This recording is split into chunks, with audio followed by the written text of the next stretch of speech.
Bonjour, c'est Maë de SOS Petite Bête. Après avoir vu comment René Descartes a créé son concept d'animal machine, dont vous pouvez retrouver la vidéo ici, nous allons voir quelques échanges qu'il a eus autour des animaux. Commençons aujourd'hui par une lettre qu'il envoie à William Cavendish, écrivain anglais et marquis de Newcastle, le 23 novembre 1646. Dans ce courrier, le célèbre philosophe français approfondit la question du langage. Il y formule aussi son opposition à Montaigne, dont vous pouvez retrouver la vidéo ici. Bon, vous devinez qui j'encouragerai dans cette battle, mais découvrons tout de suite les arguments cartésiens.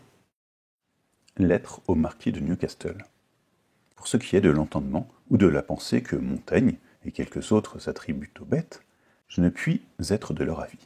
Ce n'est pas que je m'arrête à ce qu'on dit, que les hommes ont un empire absolu sur tous les autres animaux, car j'avoue qu'il y en a de plus forts que nous, et crois qu'il y en peut aussi avoir qui aient des ruses naturelles, capables de tromper les hommes les plus fins. Mais je considère qu'ils ne nous imitent ou surpassent qu'en celles de nos actions qui ne sont point conduites par notre pensée. Car il arrive souvent que nous marchons et que nous mangeons sans penser en aucune façon à ce que nous faisons. Et c'est tellement sans user de notre raison que nous repoussons les choses qui nous nuisent et parons les coups que l'on nous porte, qu'encore que nous voussions expressément ne point mettre nos mains devant notre tête lorsqu'il arrive que nous tombons, nous ne pourrions nous en empêcher. Je crois aussi que nous mangerions, comme les bêtes, sans l'avoir appris, si nous n'avions aucune pensée. Et l'on dit que ceux qui marchent en dormant passent quelquefois des rivières à la nage, où ils se noieraient étant éveillés. Pour les mouvements de nos passions, bien qu'ils soient accompagnés en nous de pensée, à cause que nous avons la faculté de penser, il est néanmoins très évident qu'ils ne dépendent pas d'elles, parce qu'ils se font souvent malgré nous, et que, par conséquent, ils peuvent être dans les bêtes, et même plus violents qu'ils ne sont dans les hommes, sans qu'on puisse pour cela conclure qu'elles aient des pensées. Enfin, il n'y a aucune de nos actions extérieures qui puisse assurer ceux qui les examinent que notre corps n'est pas seulement une machine qui se remue de soi-même, mais qu'il y a aussi en lui une âme qui a des pensées, excepté les paroles, ou autres signes faits à propos des sujets qui se présentent, sans se rapporter à aucune passion. Je dis les paroles ou autres signes, parce que les muets se servent de signes, en même façon que nous de la voix, et que ces signes soient à propos pour exclure le parler des perroquets, sans exclure celui des fous. Ils ne laissent pas d'être à propos des sujets qui se présentent, bien qu'ils ne suivent pas la raison. Et j'ajoute que ces paroles ou signes ne se doivent rapporter à aucune passion, pour exclure non seulement les cris de joie ou de tristesse, et semblables, mais aussi tout ce qui peut être enseigné par artifice aux animaux. Car si on apprend à une pie à dire bonjour à sa maîtresse lorsqu'elle la voit arriver, ce ne peut être qu'en faisant que la prolation de cette parole devienne le mouvement de quelqu'une de ses passions, à savoir, ce sera un mouvement de l'espérance qu'elle a de manger, si l'on a toujours accoutumé de lui donner quelques friandises lorsqu'elle l'a dit. Et ainsi, toutes les choses qu'on peut faire aux chiens, aux chevaux et aux singes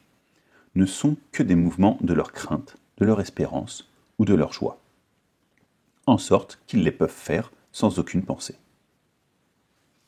Or, il est, ce me semble, fort remarquable que la parole, étant ainsi définie, ne convient qu'à l'homme seul. Car, bien que Montaigne ou Charron ait dit qu'il y a plus de différence d'homme à homme que d'homme à bête, il ne s'est toutefois jamais trouvé aucune bête si parfaite qu'elle ait usé de quelques signes pour faire entendre à d'autres animaux quelque chose qui n'eût point de rapport à ses passions. Et il n'y a point d'homme si imparfait qu'il n'use en sorte que ceux qui sont sourds et muets inventent des signes particuliers, par lesquels ils expriment leurs pensées. Ce qui me semble un très fort argument pour prouver que ce qui fait que les bêtes ne parlent point comme nous est qu'elles n'ont aucune pensée, et non point que les organes leur manquent. Et on ne peut dire qu'elles parlent entre elles, mais que nous ne les entendons pas, car, comme les chiens et quelques autres animaux, nous expriment leur passion, ils nous exprimeraient aussi leurs pensées, s'ils en avaient. Je sais bien que les bêtes font beaucoup de choses mieux que nous, mais je ne m'en étonne pas, car cela même sert à prouver qu'elles agissent naturellement et par ressort, ainsi qu'une horloge, laquelle montre bien mieux l'heure qu'il est que notre jugement ne nous l'enseigne. Et sans doute que, lorsque les hirondelles viennent au printemps, elles agissent en cela comme des horloges. Tout ce que font les mouches à miel est de même nature, et l'ordre que tiennent les grues en volant, et celui qu'observent les singes en se battant, s'il est vrai qu'ils en observent un, et enfin l'instinct d'ensevelir leur mort, n'est pas plus étrange que celui des chiens et des chats